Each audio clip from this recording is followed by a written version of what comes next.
नमस्कार, न्यूज 18 के इस डिजिटल प्लेटफॉर्म पर आपका बहुत स्वागत है। आपके साथ मैं हूं जास्मिन शर्मा। ईरान और इजराइल के बीच छिड़ी जंग का आज 8वां दिन है।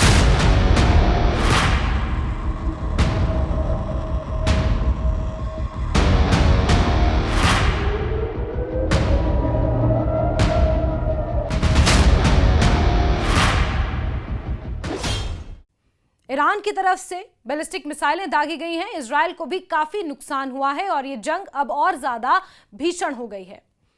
युद्ध के 8वें दिन ईरान ने इजराइल पर बड़ा हमला किया है। ईरान के परमाणु ठिकाने अरक पर आईडीएफ के हमले के बाद ईरान ने इजराइल के दक्षिणी शहर बीरशेबा स्थित सोरोका मेडिकल सेंटर पर भी हमला किया और इस हमले से अस्पताल को बहुत ज्यादा नुकसान पहुंचा है। अस्पताल कॉम्प्लेक्स से काला धुआं उठता हुआ देखा गया और ईरान के मिसाइल हमलों में तेल अवीव के निकट कई और भी रेजिडेंशियल बिल्डिंग्स को नुकसान पहुंचा है। ईरान ने इजराइल पर फिर बैलिस्टिक मिसाइल दागी है और माइक्रोसॉफ्ट की बिल्डिंग को नुकसान पहुंचा है। माइक्रोसॉफ्ट की बिल्डिंग पूरी तरह धुआं नजर आ रही है। ईरान के हमले में इजराइल के बीरशेबा में भयानक आग लगी है। खबर अभी मिली है कि इजराइल के नेवेगा रेगिस्तान में मौजूद नवाटिम एयरबेस पर भी रॉकेट से ईरान ने हमला किया है। ईरान की ओर से यह रॉकेट हमला किया गया है और युद्ध का आज 8वां दिन है, लेकिन जंग और ज्यादा खतरनाक मोड़ पर पहुंच चुकी है। ईरान के पश्चिमी हिस्से में इजराइल ने बड़ी एयर स्ट्राइक की थी।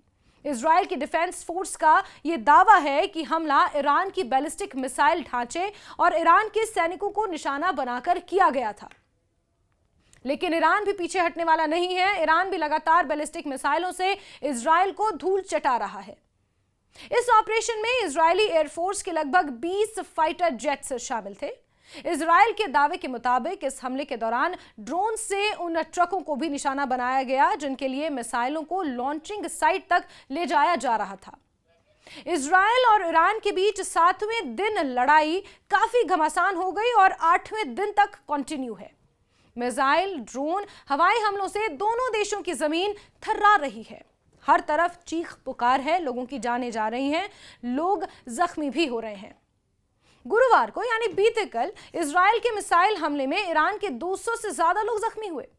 शुक्रवार को यानी कि आज इजराइल ने ईरान के एक भारी जल संयंत्र पर यानी कि एक भारी वाटर प्लांट पर भी हमला किया। बताया जा रहा है कि ये वाटर प्लांट उसके परमाणु कार्यक्रम से जुड़ा था। इजराइल के हमले से ईरान में तबाही जरूर मची है, लेकिन ईरान चुप बैठने वाला नहीं है। इजराइल ने ईरान के परमाणु ठिकानों अरक को भी निशाना बनाया है। यह ईरान के लिए एक बड़ी चोट है। वहीं ईरान ने भी इसका भरपूर बदला इजराइल से लिया है। माइक्रोसॉफ्ट की बिल्डिंग को आज सुबह बैलिस्टिक मिसाइल से तबाह किया गया। एक एयरबेस पर भी निशाना साधा गया। युद्ध के 8वें दिन ईरान ने इजराइल को बुरी तरह से दहला दिया है। इजराइल के बीरशेबा से सोरोका अस्पताल पर यह हमला कर ईरान ने उसे बड़ा झटका दिया है कि इजराइल कहीं ईरान को कमजोर ना समझे। यह मैसेज देने की भी कोशिश की जा रही है। ईरान के मिसाइल हमले में अस्पताल को बहुत नुकसान पहुंचा है। माइक्रोसॉफ्ट की बिल्डिंग को बहुत ज्यादा नुकसान पहुंचा है। वहां पर फायर ब्रिगेड, इमरजेंसी की गाड़ियां बुलानी पड़ी आग पर काबू पाने के लिए। भयानक तबाही मची हुई है। धमाके के बाद अस्पताल की इमारत धुआं हो गई। माइक्रोसॉफ्ट की बिल्डिंग को भी आप धुआं होते हुए देख सकते हैं। अफरा तफरी मच गई। 70 से ज्यादा लोग जख्मी हुए हैं। इजराइल के स्वास्थ्य मंत्रालय यानी कि मेडिकल डिपार्टमेंट के अनुसार ईरान के मिसाइल हमलों से कम 240 लोग जख्मी हुए हैं, जिसमें से 4 गंभीर रूप से घायल हैं। ईरान के भयानक हमले से इजराइल भड़क उठा है। दक्षिणी इजराइल का एक मुख्य अस्पताल पूरी तरह से टूट चुका है और तेल अवीव के निकट कई और रेजिडेंशियल बिल्डिंग्स को भी भारी नुकसान से इजराइल गुस्से में है। इजराइल के रक्षा मंत्री ने गुरुवार को ईरान के सर्वोच्च नेता को धमकी तक दे डाली है।